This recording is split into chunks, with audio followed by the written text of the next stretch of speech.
عام طور پر غیر مقلدین یہ دھوکہ دیا کرتے ہیں کہ رفع دین کرنے کی حدیثیں زیادہ ہیں، نہ کرنے کی تھوڑی ہے۔ پہلی تو یہ بات غلط ہے،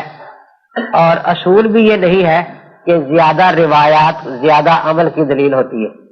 بلکہ بعض اوقات کسی عمل کا نادر اور عجیب ہونا زیادہ روایت کا ہوتا ہے۔ اس کی میں مثال دیا کرتا ہوں کہ آپ دو لڑکوں کو کہیں کہ وہ مسجد میں 2 نمازیں سر پر ہاتھ باندھ کر پڑھے بجائے ناف کے نیچے ہاتھ باندھنے کے، تو دیکھو پورے علاقے میں شور مچ جائے گا کہ فلاں مسجد میں لوگ سر پر ہاتھ باندھ کر نماز پڑھتے ہیں،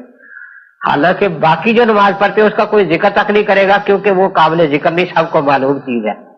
اس لیے نور الانوار میں جہاں ترجیحات کا ذکر ہے وہاں یہ لکھا ہے کہ راویوں کی کثرت یہ اس عمل کی کثرت کی دلیل نہیں ہوتی۔ اگر یہی پیمانہ رکھنا ہے تو پھر سجدے کے وقت رفع دین کرنے کی حدیث 10 صحابہ سے ہے اور نہ کرنے کی 2 سے،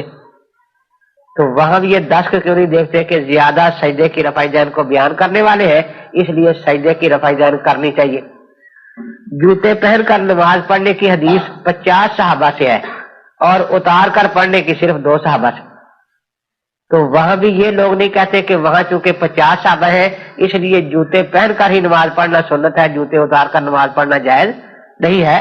تو یہ ان لوگوں کے اپنی اصول ہے، کہنے کو تو کہتے ہیں کہ ہم اہل حدیث ہیں، اللہ اور رسول کے سوا کسی کی بات نہیں مانتے، لیکن جب بحث ہوتی ہے تو پھر ہر غیر مقلد خود ہی اللہ بن کے بیٹھ جاتا ہے، جو منہ بھی آتا ہے بھگتا جاتا ہے اور اس کو مانتے چلے جاؤ۔